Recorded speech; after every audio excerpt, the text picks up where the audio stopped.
Альберт абый гүл юлда инде ул. О, исәнмесез, Альберт абый? Сәлам. Каян кайтып киләсез камера белән? Карай, оныттым да, Мордовия якларыннан, Белозерье, Лембре якларыннан бик матур җирләрдән кайтып барам әле.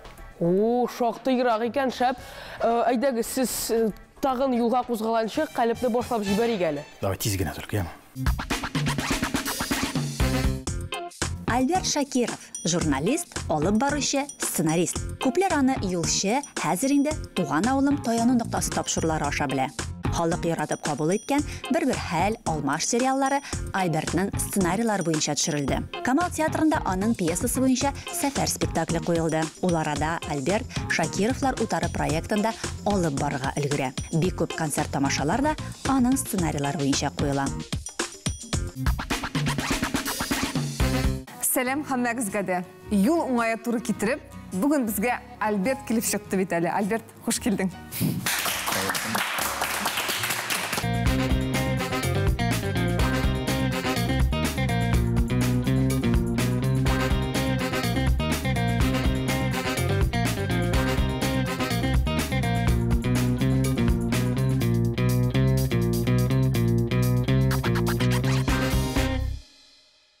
Биргән җавап: "Мин президент булам. Мин тарихны аңларчы бер дә яратмый идем." Кара, син хайран ничә вагына сөйләшәсең икән, әйдә, безгә килеп китәр дип әйтте дә, менә шуннан башланды. Минем кадәр куян күргәннәр бар. Альберт, куянмы? Без төрле, ләкин без шул төрлелегебез белән көчле. Гаиләдә тел биттеме, ул шуның белән юкка чыкты һәм аны торгызып булмаячак.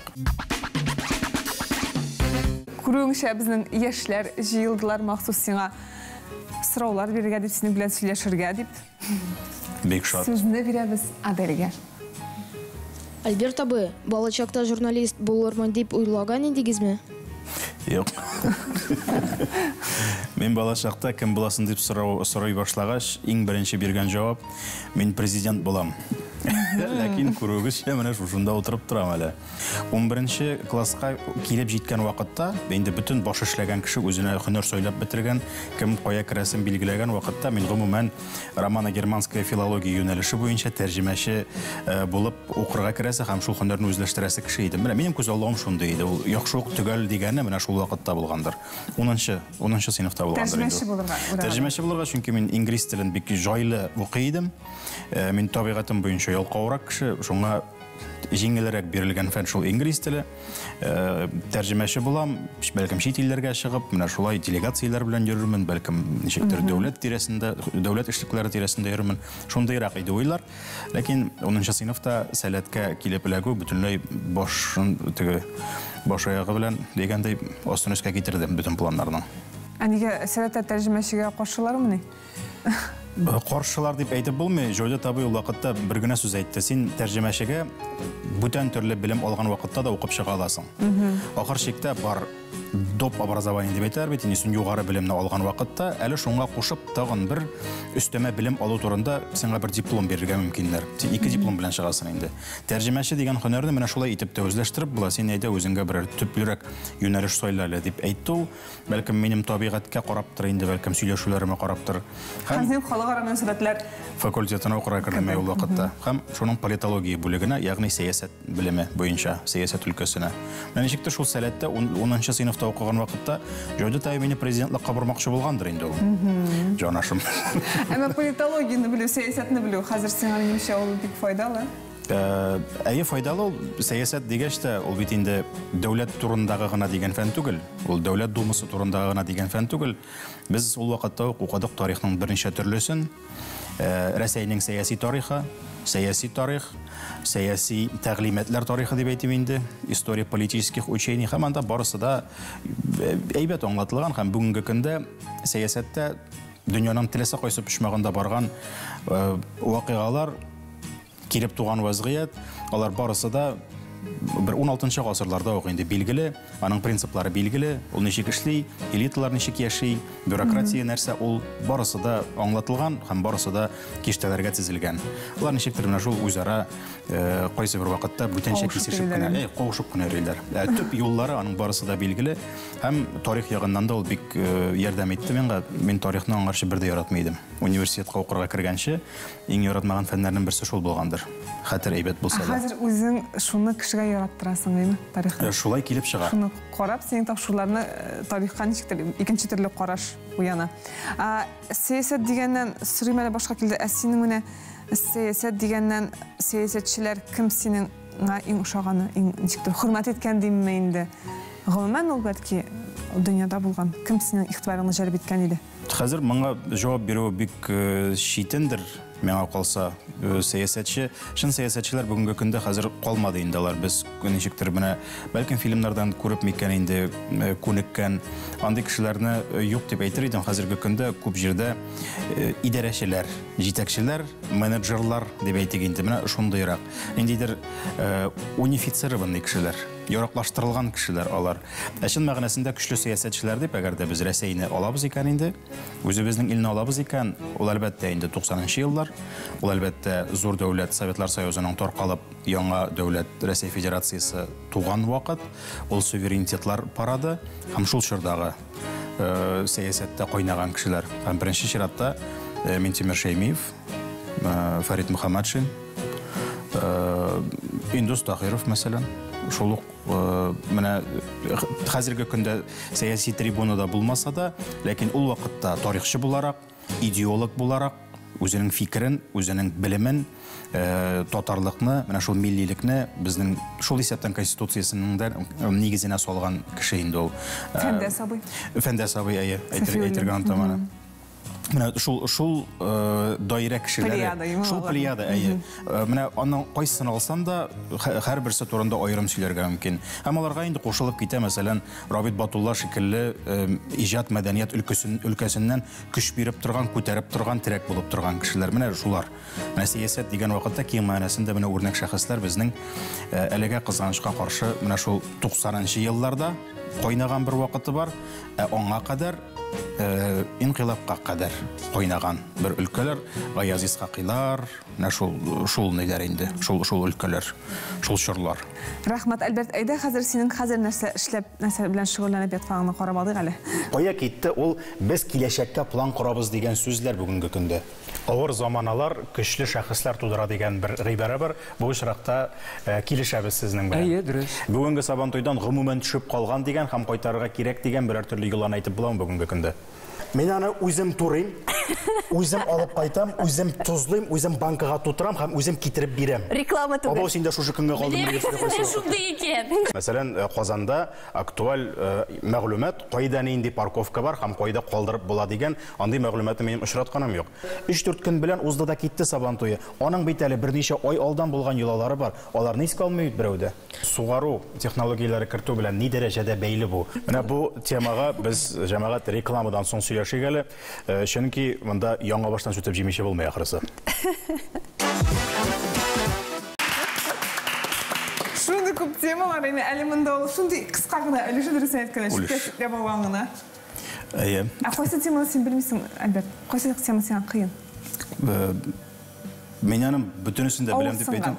Авырсынган тема бәлкем ниндидер менә фестивальләр, әле бара торган ниндидер чаралар, я булмаса берәр төрле премьера булып узса. Минем өчен иң авыр булган тапшыру дип хәтерли алам мин Кавый Сәрвәр операсы дип әйтәбез инде. Операга багышланган тапшыру, чөнки мин аның премьерасын әлегә алмадым. Ул куелды бер генә тапкыр.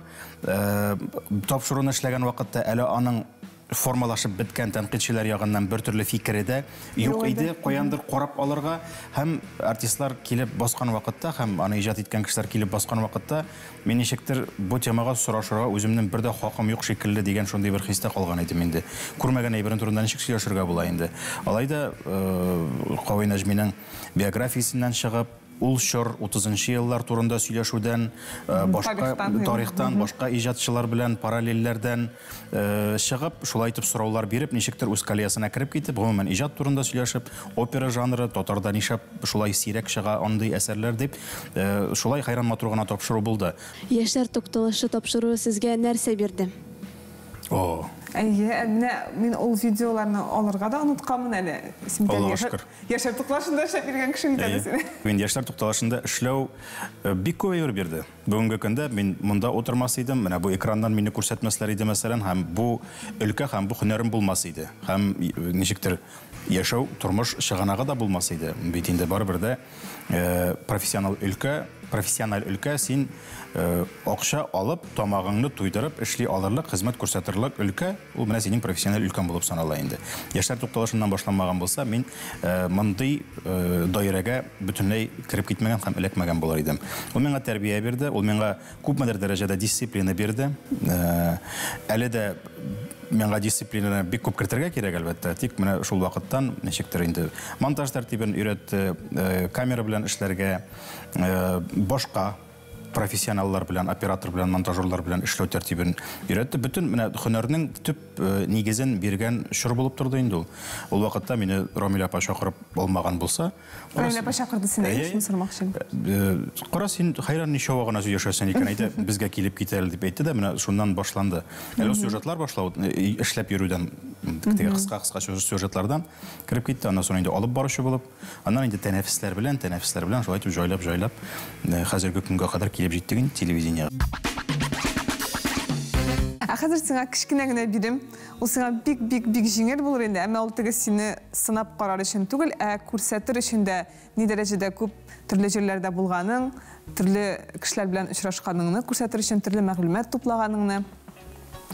Без хәзер карыйбыз юлчы тапшыруының төрле чыгарышларыннан үзекләр, һәм син аның кайда икән аңларга тиеш. Бу чын мәгънәсендә юлда булган кешеләргә бу урыннан 100 чакрым ераклыкта булса да, обязательно татарча әйткәндә кирип чыгып күрергә кирәк. Хисләрне читкә куеп, музей экспонатларына күз салыйк. Дөрестән дә монсы бик җиңел танырга, бу Башкортстан Республикасы, Туймазы районы, Төмәнәк авылы, Бабай утары дигән музей комплексы, Фәнир абый, аның җитәкчесе һәм шуны булдырган кеше ул эшмәкәр үзе һәм үзенең оныкларына, балаларына киләсе буынга татарларның әби бабаларыбызның ничек итеп яшәгәннәрен, нәрсә белән көне күргәннәрен күрсәтү өчен Бабай утары дигән шундый музей комплексы эшләп куйган. Анда әле төрле чорларда булган йортлар. Менә бусы беренчесе бу Болшык йорты димме, бу күренеп калды дигән Болшык йортның дирәк булган. Барлык хуҗалыгы шунда күрсәтелгән. Шундый бу юлчының беренче сезоны һәм без бу вакытта Казаннан чыгып китеп, бер 10 көнлек сәфәргә Оренбург якларына барган вакытта төшерелгән кадрлар бу. Заманнар үзгәрәчәк, ләкин безнең тарихыбыз менә шушындый матур һәйкәлләре белән барыбер дә сакланып калачак. Кайда икән? Кар яуганнан шамаларга була инде, һәм тарихи һәйкәл дигәннән бик күп көч куеп һәм күңелне биреп эшләгән тапшыру Түбән Бәрәскә авылында тарихи мәчет. Тарихи мәчетне торгызган вакытта, шул процесс барган вакытта төшерелгән тапшыру. Синең туган якларында? Туган як дип, инде әтнә ягы инде ул. Түбән Бәрәскә ничектер ул гел юл өстендә кала үтеп китеп йөргән авыл инде. Ләкин анда шул мәчетне торгыза башлагач һәм архитектура ягыннан ул бик кызыклы, тарих ягыннан бик кызыклы, без аны бөтенләй сүтелеп биткән вакытында төшереп кала алдык. Ул минем өчен бик кадерле архив булып калды инде. Шуңа бик әйбәт истә калган. Кадрларын күрүгә һәм кар яуганын, безнең яхшы коптер белән азапланганны хәтерлим, шуңа искә төште. Искә төште. Алдагысы.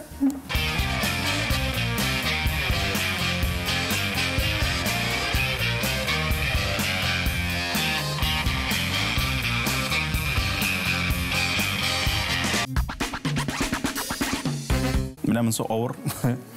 Түгел әйтә алмыйм, Башкортстан икәнен әйтә алам. Бу килем Кондра күл тирәләре. Бу килем үзе димәк. Шул килем аның тарихы турында китапта күргән идем менә. Рабис Салахов дигән художник, рәссам биргән иде миңа ул китапны. Бу не Тәвкилевлар утары. Тәвкилевлар утары икәнен хәтерлим, ләкин менә шул авылын искә төшерә алмыйдым. Килем Кондра күл. Әйтеп китәл Тәвкилевлар турында. Бу тәфтиләү кибет шуннан чыккан дип әйтәләр. Тарихын белсәң, кыскача гына менә безнең эшләргә информация. Шулай дип әйтәләр, бу әлеге дә баягы шул авыр чорларның берсе, һәм бигрәк тә инде менә ул хәзерге көндә Башкортстан территориясенә кергән җирләрдә барган вакыйгаларны Тәвкилев инде Кара кем булды икән? Ул генерал булды микән, полковник булды микән? Генерал. Хәрби кеше, һәм инде патша армиясенә хезмәт итүче кеше буларак, аның инде шушы территориядә аңа җирләр бирелә. Аның әле шул ук менә Кондракүл турында әйттем мен, Кондракүл халкы белән дә хайран гына бәхәсләре чыга, чөнки менә халык яшәп ята, ул авылларын тоталар да менә шушы мәсәлән Тәвкилевка тапшыралар. Һәм билгеле инде анда килеп чыга башлый төрле низак дип әйтмәсәң инде менә төрле фикерләр, ризасызлык.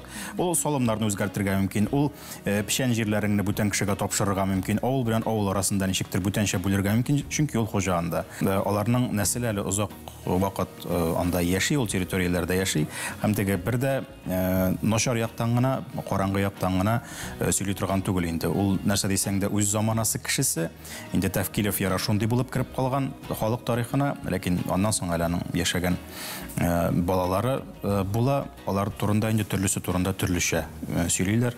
Шуңа зур сәхифә, ләкин минем өчен әле ул бик теге ачылып бетмәгән булып калды. Шушы тапшырулар дәрәҗәсендә генә калды инде. Монда килгән кешеләр аның бөтен тарихын, бөтен матур урыннарын якынча 200 метр диаметрлы бер түгәрәк эчендә күреп чыгарга мөмкин. Кырлай авылы бу. Юк. Кырлай түгелме ул? Кушлавыч. Тукта Кышлавыч, дөрес Кышлавыч. Кушлавыч ниндәй авыл ул? Габдулла Тукайның авылы. Әйе. Ул шул авылда, анда Габдулла Тукай белән, аның әтисе белән, бабасы белән бәйле берничә урын, шуңа күрә инде 200 метрлы түгәрәк эчендә дип сүз алып барыла. Хәтта Тукайның бабасы яшәгән йорт урыны да билгеле, һәм анда үсеп утыра бик карт кына бер шарша. Аның укыган мәдрәсәсе дә шунда, теге музейлары да, музей комплексы да шунда. Шуңа бик матур һәм кызыклы урын Рөстәмдә. Тагын бар әле безнең урыннан монда.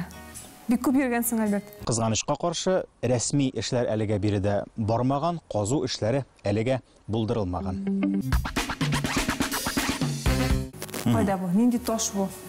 Альберт. Бу шулай ук Башкортстан районының исемен әйтә алмыйм, ләкин бу Стәрлебаш авылы янында. Анда бик матур таулы урын бар. Һәм менә шул тирәгә, якынча шул тирәгә килеп утырганнар Стәрлебаш авылына нигез салучылар. Бу авыл ни өчен менә шул ташлары нәрсәләр белән истә калды. Ул теге ясалма таш дип әйтеп булмый инде, табигый таш дип тә шундый сәер генә бер төрле диварның нигезенә охшап торган урын.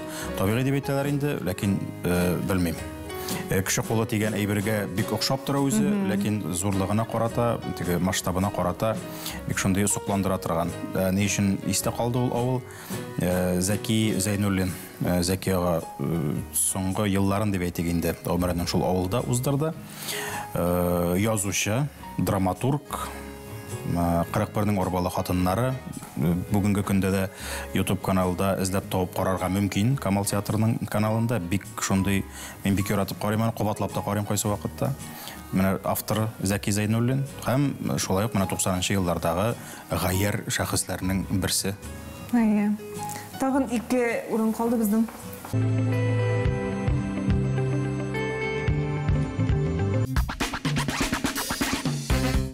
Тегешеңдегенә булмасын диде мен алайса. Музыкасына карата.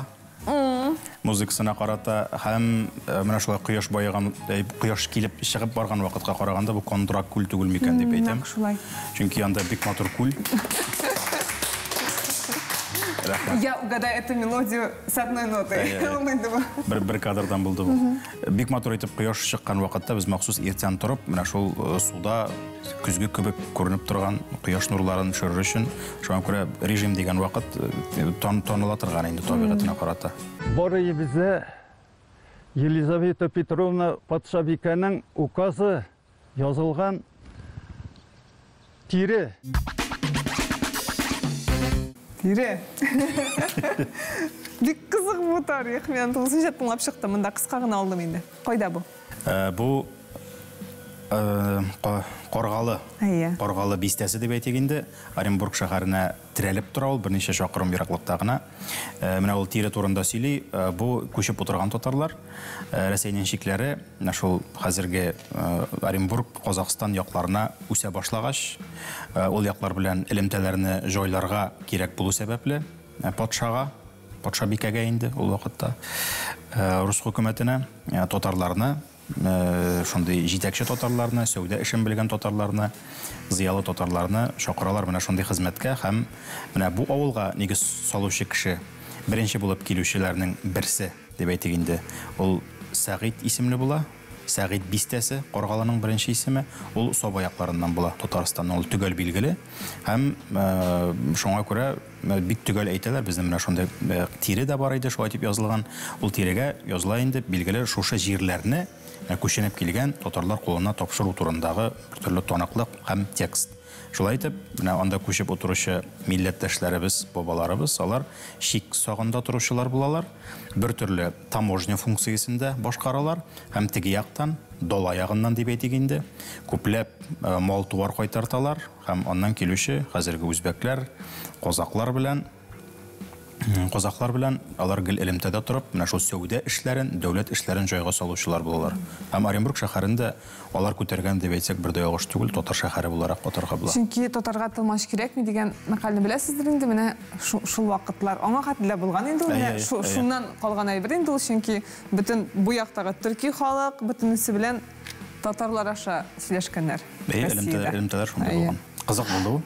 Менә кызык, Альберт, менә син бит инде кайда гына булмадың, хәзер кайда гына йөрмисең. Менә синең, менә әйттек, телевизиядә эшләгәннән соң синең нинди принциплар, нинди фикерләр туды дип, менә татар турында нинди фикер туды синең? Шулай күп җирләрдә. Ул ярый, менә утырасың син авылыңда, татар инде син татар турында күрәсең, яра Казанга килдең, монда Казанда кайнысың. Ул география киңәйгән саен бит ничектер үзгәрә торгандыр фикерләр тагында сине нәрсә үзгәрде татар турында нинди фикер туды синдә? Минем кайсы вакытта искә төшкән саен кабатлап әйтә торган шундый бер сүзем бар, без төрле, ләкин без шул төрлелегебез белән көчле. Кайсы вакытта сер түгел, безгә дә бердәмлек җитеп бетми, һәркемнең үз проблемасы һәм төбәкләргә китә башласаң анда проблемалар, аеруча авыллардагы проблемалар, ул безнең ишегенә түгел, Татарстандагы ишегенә түгел. Без ни дисәң дә барбердә моторрак тормышта яшибез, бәлкем шулда комачаулый торгандыр көнкүреш яклары, ләкин татар халкының төрлелеге аның тарихында күрсәтә, ул тарихның ни дәрәҗәдә бай булганлыгын да күрсәтә, һәм татарларның ни дәрәҗәдә зур территорияләргә таралганлыгын. Шуңа күрә без бүгенге көндә төрле диалектлар турында әйтә алабыз. Шуңа күрә менә сибер татарлар искә төшә инде беренче булып. Менә ул якка да бик барасы килә, шуңа күрә искә төшә торгандыр инде ул. Алар көнкүрешләре, йолалары белән бөтенләй башкача. Алар мәсәлән балык белән эш итәләр, балык белән яшиләр. Аларның үзләренең йолалары бар. Менә фольклорчылар сөйләү буенча инде су иясенә бер төрле менә шундый ниләр, курбан китерүләр дип әйтикме инде. Менә ул суга чыгып китү, балык тотуга чыгу, диңгезгә чыгу кебек анда бик күп аларның кошлар белән бәйле шундый аларга хас әйберләре бар. Бар шуңа охшаш бүтән халыкларда да, ләкин менә Сибир татары белән Казан арты татарын бастырып куясың икән, сөйләшүләре башка, кыяфәтләре дә күпмедер дәрәҗәдә аерыла, йолалары да икенче, хәзерге яшәешләре дә икенче, ләкин татарлар менә шунысы бик кадерле. Шуңа күрә кая гына килеп чыксак та, иң беренче чиратта үзенчәлектән башлыйбыз. Һәм иң беренче чиратта аеруча Нижгар ягында, Мордовия ягында булсак, Чувашия ягында булсак, мишәрләр дип әйтәбез бит инде. Алар ятчы кылдап сөйләшә, ятсы кылдап сөйләшә. Гомумән сөйләмнәре кызык, кайсы берләре җырлап сөйләшә, Альберт, брат, менә шундый менә ниләр белән инде. Мордовиядә куяным дип мәсәлән анда. Минем кадәр куян күргәннәр бар. Альберт, куяным. Ләкин безнең төп таләп нәкъ менә шулай сөйләшегез һәм нәкъ менә үзегезчә итеп сөйләшегез.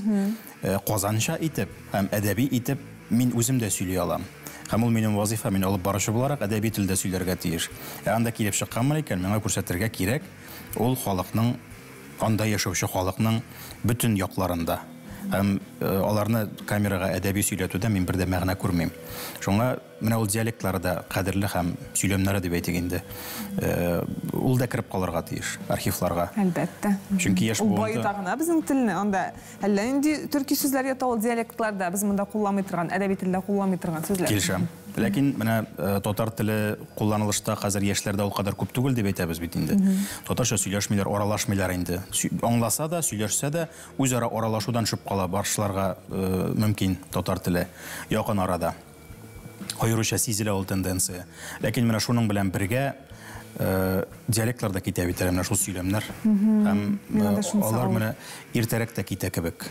Чөнки чит төбәкләрдә рус теленә иртәрәк алданрак күчәләр, алданрак баралар ул яктан. Ул диалектлар бераздан калмастыр кебек шикелле тоела. Чөнки әле әдәби татар телен китаплар, әдәбият белән, дәреслекләр белән, Казаннан килгән белемнәр, галимнәр, укытучылар белән тотып торырга була. Ә диалектны ничек өйрәтергә? Гаиләдә тел биттеме, ул шуның белән юкка чыкты һәм аны торгызып булмаячак. Гомумән, телевидениедә эшләү вакытында нинди эш әйберне аңладыгыз?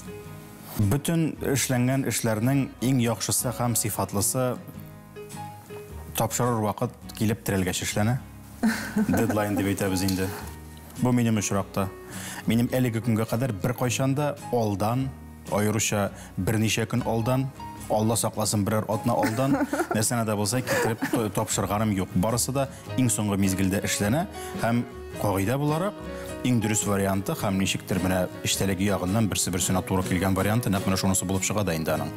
Аңа кадәр син менә күпме генә тырышып, чын күңелдән, чиста намус белән килеп утырып күпме генә эшләргә тырышсаң да, ул бер кая да селкенми, ул әйбер. Менә мин инде аңа хәзер ияләштем һәм ничектер борчылмыйм һәм каршы килмәскә тырышам. Иң мөһиме коллегалар да ияләште, минем соңгы мизгелдә нәрсә дә булса китереп бирүемә. Әллә мин аларны өйрәттем, әллә алар кул селтәделәр шунда.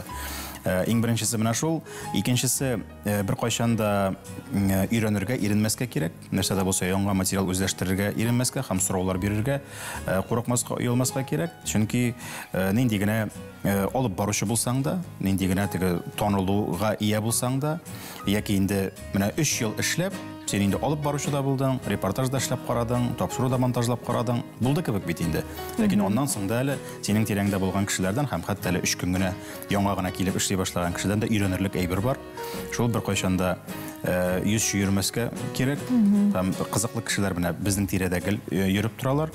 Һәм өченчесенә килгәндә ул ничек дип әйтим инде менә. Кемне дә булса тәнкыйтьләгәндә, кем турында булса да сөйләгән вакытта бик сак булырга кирәк. Чөнки кагыйдә буларак, менә яки телевидениедә, яки сәхнәдә, яки менә шундый тагын башка күп кешеләр белән аралаша торган даирәдә эшләүче кеше бик күп шәхесләр белән очраша торган була. Һәм соңгы берничә елда мин кемне тәнкыйтьлим, мин шул кеше белән 100% очрашам. Берничә көн эчендә. Һәм ул кеше белән Мәсәлән, мин аны тәнкыйтьлим нинди дә булса хезмәте өчен. Ләкин очрашканнан соң син күрәсен, шәхес буларак, кеше буларак, ул ничава, нормальный ул адекватный. Ул бер дә теге ни түгел, мөгезле кеше түгел. Ләкин шул вакытта бераз гына ничектер уңайсыз булып китә инде. Мин дә барам дия берәй. Нинди дә булса артык сүз әйткән булсаң, шул вакытта аның шәхесенә кагылган булсаң, сиңа менә шул 100% очрашкач яки бер өстәл артында туры килгәч, ничектер менә бөтенләй дә инде зыянда тыныч кына утыра алмыйсың. Шуңа күрә тәнкыйтьләү әлбәттә кирәк һәм теге профессиональ яктан башкарсаң. Ләкин бер-бер дә менә исәпкә алырга кирәк. Син әле ул кеше белән күрешүең бик тә ихтимал һәм син аның йөзенә карап, иркенләп сөйләшеп утыра алмаслык итеп сөйлисең икән, аны инде сөйләмәскә кирәк. Мин дә шулай дип менә үземә шундый соңларда кагыйдә кертем. Син менә үзең кешенең йөзенә карап шуны әйтә аласың, алачаксың менә. Шул очракта син башка кешегә әйтергә була ул турыда. Юк икән, яхшырак. Күпне күргәнсең икән. Телевидениедә эшләп, минемчә шул бер нәрсә инде. Сезгә нәрсә күбрәк ошый, сценарий язумы яки инде язганны төшерүме? Менә мин генә әйтеп китим әле монда. Альберт бит сценарийларда яза, анда ничек нинди озын ди сериал чыкты бездә. Альбертның сценарий буенча бер хәл һәм алмаш. Без Алмаз Акберов белән бергә язабыз. Ул сценарий язуда да катнаша һәм ул режиссер да әлеге сериалларның. Анысына килгәндә төшергән вакыты күбрәк ошый. Язган вакытка караганда, чөнки язуның нәрсә икәнлеген мин аңлыйм, беләм. Мәсәлән, ул процесс миңа таныш. Төшерү процессына килгәндә ул гел төрле, аны уйнаучы кешеләр төрле. Һәм шул кешеләрнең син язган диалогларны чыгып уйнавы ул ничектер менә бер-бердә кызык. Чөнки бар мәсәлән шундый сәләтле артистлар, чын мәгънәсендә профессионаллар, алар бит әле образга үзләреннән дә өстиләр нәрсәдә булса. Алар син язган сүзләр арасына әле тагын берәр төрле амлыклар кыстыралар, ниндидер әйтемнәр өстәп куялар. Искәндәр Хәйруллин инде әлеге дә баягы, менә бу Алмаш дигән сериалда уйнады. Ул мин рәхәтләнеп көлдем мәсәлән. Язуын язгансың, син беләсең аны кайсы якка барасын. Ләкин шул сәхнә эчендә ничек итеп яшәп чыгу һәм нинди сүзләр өстәп эшләве мәгънәсен калдыра, ләкин үз ягыннан байыта инде. Шуңа күрә 100% төшергән процессны күрүе, әгәр дә күрергә мөмкин булса инде, яки әзер вариантын күрүе күпкә кызыграк. Үзем төшерә торган әйберләргә, нәкъ менә шушы юлчы яки туган авылым кебек, анда инде мин алып баручы да һәм күпмедер дәрәҗәдә режиссер да, операторга нәрсә төшерергә кирәк икәнлеген әйтүче дә, андый вакытта сценарий юк. Гомумән ул язылмый. Без кая барасын беләбез. Безнең белән элемтәгә кергән кешене беләбез, кем безне каршы алырга һәм күрсәтергә тиеш. Процесс менә шунда башлана. Аның төшерүе, сценарие, һәм тапшыруның тууы ул менә шунда башлана. Аннан соң инде монтаж эшләрендә бер төрле кыяфәткә килеп кенә бетә. Анда төшерү процессы гына сценарий юк. Сценарий дигәннән Альбертның бит әле Камал театрында пьесасы куелды хәтта. Әйтмәдә. Әйе. Безнең тамашачылардан булган берәр сорауны да укып китә алабыз. Хәзер Әтнә бароны белән Шигән бароны арасында 3 аерма. Менә иш. Каян чыкты ул барон? Нинди барон ул? Менә шул Шигәннән чыкты инде ул. Аның килеп чыгышы шушы. Ник Шигән соңласа? Мин заманында менә мондыйрак җыйнаграк алкаларга күчкәнче бер ара студент вакытта шундый түгәрәк, калын, шундый алтын алка белән йөреп алдым күпмедер вакыт. Һәм без ул вакытта КВНның Татар лигасының финалына булса кирәк, Шаллы шәһәренә барган идек. Анда ничектер Казакъстаннан килгән команда да бар иде. Алар инде казакча уйнадылар. Ләкин без алар белән бик дуслаштык. Һәм шундагы бер кыз белән аралашкан вакытта ул шул алкага төртеп күрсәтеп, Шигән баронына ошагансың дип әйтте. Аның Шигән дигән сүзе төшеп калды да, шуннан ияреп кайтты, Шаллыдан миңа барон дигән әйбер. 3 көн аерма түгел, шул аермалары күп дип әйтә алам инде. Ләкин яшәү рәвешенә килсәң, шул юлда уза, кыяфәтенә килсәң дә ничектер азмы күпме туры килә дигәндәй. Будулай. Әйе. Әйләнеп кайтып кермәс. Гаиләдәгеләр аны күрмәс. Шундыйрак бер кеше. Ул яктан бар инде әлбәттә. Мин нигәдер әтинең белән дә бәйләдер дип уйладым, нигәдер синең. Ул туры килү генә, чөнки әтинең кушаматы Шигән дуслар арасында. Ул менә зәңгәр күзле, кара чәчле, миңа караганда да смуглый дип әйтәр бит инде, карарак тәнле, узун чәчле, яшь вакыттан бирле һәм җете кызыл күлмәк. Менә шундый киң якалы җете кызыл күлмәк киеп йөрергә яратучы. Әйе, аның менә шуңа күрә инде кушаматы Шигән, миңа инде шул барон дигәне шул ук сәбәпләр аркасында дип әйтсәң дә була. Кыяфәт күпмедер дәрәҗәдә шуңа килгәннән ияреп калган әйбер һәм берсе-берсенә менә шулай тәңгәр килә. Бик кызык. Карале, бүрек турында сораган камын бит. Бу бүрекне качан киргә уйладың һәм безне таныштырып кит әле бүрек белән менә яшьләрне дә. Нинди бүрек бу? Татар бүреге дип әйтәбез без инде, ул әйберне Батулла бүреге дигән варианты күбрәк очрый халык арасында. Рабит абый керткән дип әйтеп булмый торгандыр, ләкин ул популярлаштырылган һәм ул күтәргән хәзерге яңа тарихта баш киеме, милли баш киеме. Шушындый бүрекне татарлар аеруча, мәсәлән, 19-20 гасырдагы фотографиялардан сез күрә аласыз инде шундый бүрек кигәннәрен. Алай теге тирәндән эченә кирип китеп тарихын сөйли алмыйм, теге гардероб элементы буларак, ләкин зыялы татарларның кия торган, сәүдәгәрләрнең яратып кия торган менә шушындый баш киеме бар икәнлеге билгеле. Бүрекләр инде мондый гына булмаган, аның төрлесе булган, билгеле. Ләкин менә теге кирип калган уртача дигән варианты менә шушындый. Менә син кигән бүрекне нәрсә син үзгәрәмәсеңме? Ничегрәк үзгәрәсең? Әйе. Үзгәрмичә хәле юк, чөнки аны киюнең дә бит инде бөтен мәгънәсе. Нәкъ менә шул милли үз билгеләнү һәм инде үзеңнең татарлыгыңны күрсәтү һәм күпмедер дәрәҗәдә хәзер әйтергә буладыр инде күпмедер дәрәҗәдә дип зыялылар рәтенә яки инде творческая интеллигенция диләр бит инде менә шул өлкәгә, шул даирәгә кагылышлы кеше икәнлегеңне күрсәтү өчен һәм инде кем дигән вакытта татарлыгың күренеп торсын өчен. Ләкин үзгәрә әлбәттә һәм Батулла киеп йөрсен дә инде ул бүрекне син ничек инде аны кигәннән соң теге бүтәнчә тотарга мөмкинсең. Юк.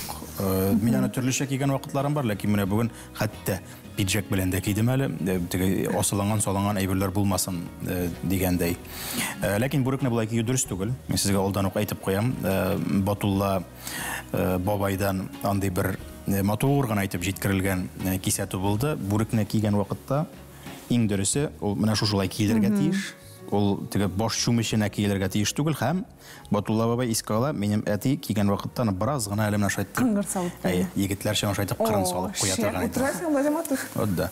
Мен аны шәптер менә шулай нигә Кыңгыр салгач бик әйбәт. Кыңгыр салгач бәлкем ләкин маңгайга төшеп торган вакытта ул миңа бик сәер, ничектер күзгә төшеп китәр шикелле шунда шуңа. Әзме тан кыңгыр әйтсәң дә була хәтта. Аяз киедеңме шундый бүрек? Бәлки киесең, әле киерсең. Кирәк. Альберт, менә сине тыңлыйсың, тавыш синең ничектер мине көннәшеп карыйм. Теге көннәшеп үлеп бетеп көннәшеп түгел инде, ак көннәшеп белән синең шулай тыныш. Менә миндә алып баручы бит инде. Мин сөйләм инде тиз сөйләм. Ә син җайлап кына, сеңдереп, кешене ышандырып. Иң мөһиме. Кайдан ул синең, кайдан? Ул табигатьтән, ул холыктан бар, мин бик сокланам андый кешеләргә, үзләренең тавышларын көйләгән, куйган кешеләр, вокал, менә шул сәхнә тирәсендәгеләргә әлбәттә ул хас әйбер. Алар дөрес итеп сөйләшә беләләр. Минеке ничектер формалашкан, шулай үзенә күрә тәҗрибә беләндер инде. Тавыш белән эшләгән вакытта иң мөһиме нинди дә булса аудиториягә чыгыш ясаган вакытта дөрес урынга басу. Шул исәптән әгәр дә туры килә икән, ниндидер зур конференция булмасын, ул каяда булса чыгыш ясарга яки инде кемнәр беләндер очрашырга, әлеге дә баягы пишмакны эзләргә кирәк. Чөнки пишмакка баскан вакытта, әгәр дә ул квадрат формасындагы зал икән, акустика аеруча сезнең файдага эшли торган була һәм андый вакытта сезгә микрофонсыз да сөйләү җайлы булачак. Ул бер төрле нәрсә дип әйтәләр, звуковой колокол дип әйтәләр шунданы. Ягъни сездән ике якка китә ике дивар. Һәм шул диварлар аша сезнең тавышыгыз, тавыш дулкыннары бөтен аудиторияны кулачлап ала булып чыга инде. Һәм алай эшләгән вакытта көчәнмичә, тавышка зыян китермичә, тыныч кына эшләп чыгарга мөмкин. Моннан 10 ел элек булган Альбертка нинди киңәш бирер идегез? Күп ашама. Спортны ярат. Һәм үзендә шул спортка карата дисциплина булдыр дип әйтер идем. Мен хәзер ничә яшь? 34 яшь. Димәк, 24 яшь вакытта, шул вакыттан башлангандыр инде ул яшәү рәвешенең тәртипсез рәвешкә килүе. Ничектер иҗади проектлар күп булу, юнәлешләрнең күп булуы, тәүлектә инде 25-нче сәгатьне эзләргә тырышу команда. Кайсы вакытта ашау хисабына, кайсы вакытта йокы хисабына инде нәрсәне дә булса күбрәк һәм тизрәк эшләргә тырышу. Шуның аркасында инде калганына кул селтәү, аннан соң дип йөрү. Бүгенге көндә мин менә шундый фикердә. Киңәшләр ягыннан бары тик менә шул сәламәтлеккә кагылышлы гына. Булай иҗади ниндидер амбициялар, нәрсәдә булса эшләп карау дигәннән бердә алай үкенечле, бу якка барма, телевидениегә килмә, анда укырга кирмә, ише сүзләрне әйтергә уйлаганым да юк мәсәлән. Бик канәгать әлеге мизгелдә шушы юлдан барып торуыма. Туган авылым турында сөйләштек, инде туган авылым тапшыру турында хәзерге вакытта Альберт эшли, ул тапшыруны шуны карыйбыз.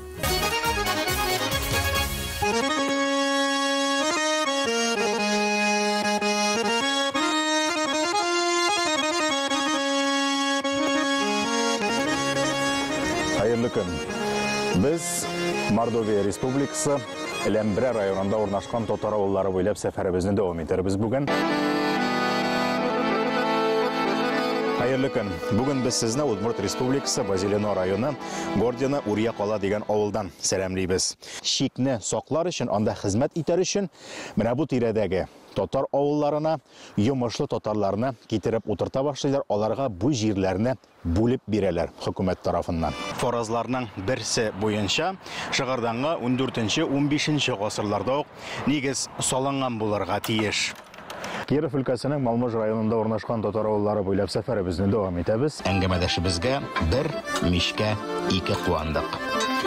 Буякларны гизеп йөри торгач, ниһаять шушы төбәккә генә хас йортны да эзләп таптык. Менә шушында Паюра авылында сакланган ул. Ашка килгән кунаклар иң беренче чиратта күп итеп, туйганчы берничә чынаяк чәй ишәләр.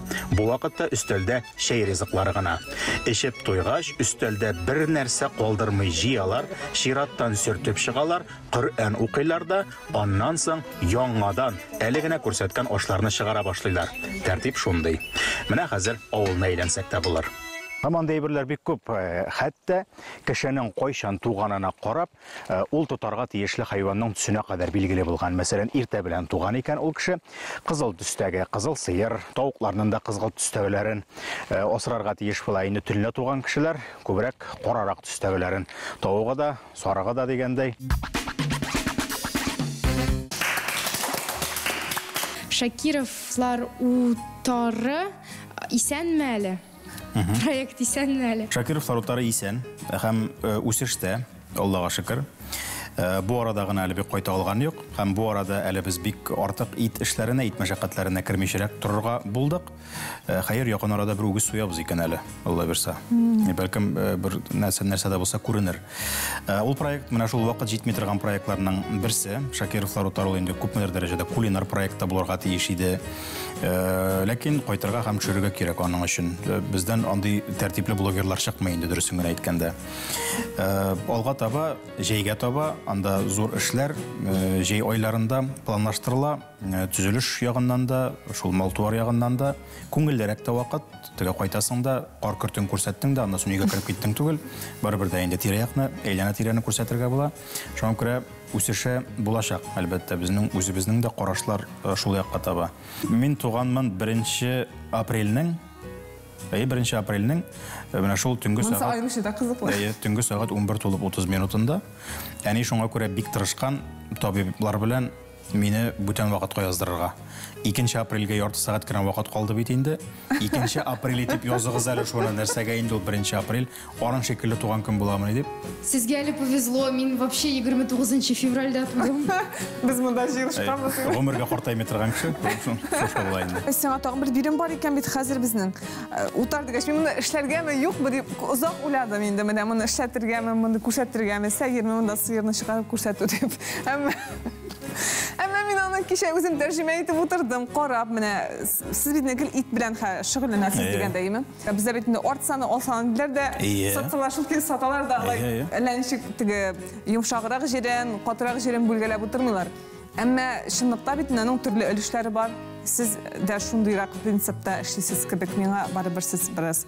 Андый өлешләре юк, дөрес-дөрестән дә бездә дә ал саны һәм арт саны бетте, шуның белән 1-2 җире булырга мөмкин инде. Әмма алай да бәлки әйтеп карыйк әле, мин үзем тәрҗемә иттем, син әйтеп кара, мин дә әйтим аннар ничек тәрҗемә, мин кайсыларның тәрҗемәләрен тапканым, хәзер менә монда рәсем чыга да безнең. Итнең кайсы өлешен ничек атайсыз алайсыз сез? Менә, бу русча варианты, монда русча варианты. Кара. Кызык бу. Менә бу шейный отруб дигән, ул бит инде шалган сөяктер. Шалган сөяк түгел, бездә муен ите дип әйтәләр. Ул аерым ит санала ул, дөрес-дөрестән дә. Иң тәмле итләрнең берсе ул баш ите һәм тел. Монда инде голова дип кенә язганнар, нәкъ менә баш ите, муен ите дип аерып әйтүләрен түгел нитәбез, түгел әйтә алам. Муен ите катырак була инде структурасы ягыннан, аннан фарш ясасаң гына. Бездә шул итне күрәсең, я кадаклап сатканнардыр инде аны, я сонлап сатканнардыр. Дөрестән дә сон белән сату бар. Зурлап кына. Зур инде. Оптым. Чөнки менә булай иттереп итне бүлгәләү, ул бит инде кирәк. Мәсәлән, шул ук стейклар эшләгән вакытта шундый нигә китәбез инде, шундый бүленешкә китәбез. Безнең традиция буенча без шулпа пешерәбез, без аш пешерәбез мәсәлән. Безгә аның менә бу өлеше менә бу теге толстый край покромкалардан башлап, менә бу бөтен муен итләре белән бу өлешен тоташы белән алсак та була. Чөнки безгә аны туш итенә дә урын табыла. Без аның тәпиеннән яки маталашкысыннан дип әйтик инде холодильникта кайнатабыз. Тегесеннән фаршта, гуляшта пешерәбез, аны безгә бөтенесе кирәк. Шуңа безгә булай бүлгәләп торуның ние юк. Менә бу өлеше бар. Моны я итәк дип әйтәләр, я шабу ите дип әйтәләр. Менә бит шабу ите. Шабу өлеше бу я корсак ите дип әйтәләр инде. Ул менә шундый итеге юка гына өлеше аның. Корсагын гына каплап тора торган. Ул ошон килмәгә бер нәрсәгә дә ярамый. Аны шул ит килосына дип кенә бер җиргә өстәсәң була инде. Ләкин аны шукыш белән тимичә торып, элпәләрен алып ташламыйча торып, бер төрле рулет ясамасаң, шулай итеп кенә пешермәсәң, башкача ашап булмый инде аны. Ул нәрсәгә кирәктер. Менә бу шушы теге покромка һәм пашина дигән. Менә шабу ите бик әйбәт ите. Шабу өлеше. Әгәләш менә бу тәпәди әйтәбез без шулай дисезме? Тәпи инде ул бездә. Без тәпәди. Өтеп бирә ди. Бездә тәпи диләр. Тонкий край. Юк, алар юк. Менә мин әйтәм нәрсә таптым әйтәм. Менә вырезка дигән җире бар бит. Билдәмә икән ул. Билдәмә дип тәрҗемә ителә. Менә югары сортлы ит билдәмә. Акавалык дигән җире бар менә тегендә бөйөр ите дигән. Кызык. Урны буенча шулай. Әйе, кайда ул покромкасы бар да, монда кырый да менә шабу ите дидең син, әйме? Әнә кастрец дигән. Ансы бот ите сумы ите дип атала икән. Бот ите дип без тоташы белән менә шул теге. Әйе, шул ягын әйтәбез инде, без тоташкын әйтәбез. Без дә әйтеп бүлгәләнмәгән инде ул. Син иң тәмләп пешерә торган ризык нәрсә? Инде соңгы арада 5 бармак. Ого. 5 бармакны пешерергә өйрәндем. Өйрәндем дип инде анда өйрәнә торган әйбер дә икән. Мин ничектер теге куркып кына йөргәнем, күпмедер вакыт кызыгып кына карап. Бик тәмле чыга. Асылы буенча карасан, барбер дә шул ук токмачлы аш инде ул. Ләкин аның токмашы зур. Һәм ите шулпасыннан аерым. Ләкин һәм суган әйе. Ләкин син аны бергә кушып бер кастрюльдә пешереп ашадыңны инде. Шул ук әйбер. Аерым ашадың, аерма булырга тиеш түгел, ләкин аерма бар. Мен шунысы бик гаҗәпләндерә. Күрәсең, менә ул теге токмаш дигән өлешен пешергән вакытта, аны бит инде ул токмашын пешерәсең бер шулпада, һәм ул шулпаны син кулланмыйсың. Ул шулпа синең менә шундый технический шулпа булып кала инде. Ит үзе кайнаган, чиста токмаш кирмәгән шулпаны син кәсәгә саласың, яшен аякка саласың. Һәм син аны менә шул теге ашаган итеңне, токмашыңны шуның артыннан ишеп кую өчен генә тотасың. Бәлкем менә шул онлы әйбер, камыр әйберсе кирмәгән аркасында аеруча чиста шундый менә шулпа, тәмле шулпа була инде ул. Син иң кызыккан ил менә барып кайту, хәтта бәлки яшәп алыр өчен. Карелия ягына кызыгам, ил дип әйтә алмыйм мин. Финляндия, Карелия, Норвегия. Шул тирәләр. Төньяк. Әйе. Синең күреп сөйләшәсе килгән кеше. Күреп сөйләшәсе килгән кеше. Яшәүче. Бәлки, яшәүчеләрдән бәлки менә мөмкинлек юктыр, ничектер, әмма синең сөйләшәсең килә, бәлки булырга да мөмкиндер.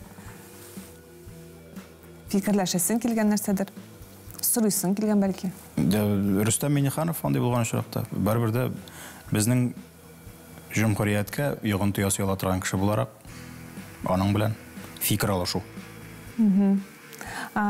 Синең әле эшләп карамаган, әмма үзеңне сынап карыйсың килгән эш.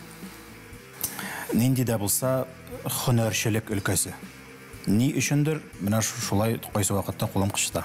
Кыштайм. Нәрсә дә булса, нәрсә икәнен белмим. Кулым белән эшләп карыйсың килүме?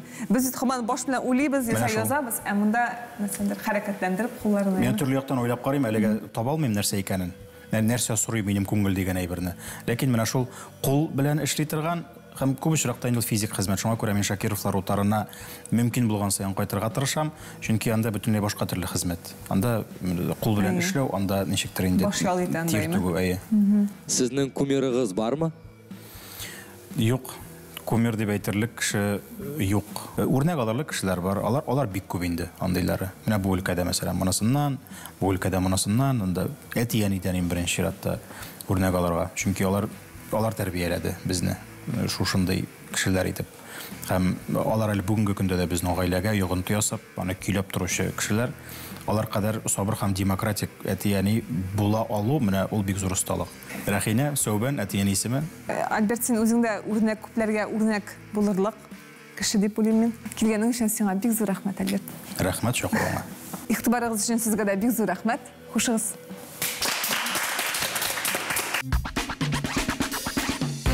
Альберт абый қабат юлға қозғалам. Қояқларға. Юл кішінің юлда болу қайырлы енді. Камераның аккумуляторлары тәртіпті, қозғалам Пенза яқларына бұйылы. Сізге оңышлар тілеп қылабыз, Альберт абый. Сізні тұтқарламайбыз, сізге оңышлы юллар тілеп қылабыз. Зор рахмет, бірі көштен білен қайтып кіріп шығарым, деме? Рахмет сізге. Шының білен қалып тапшыру, тамам. Сау болыңыз.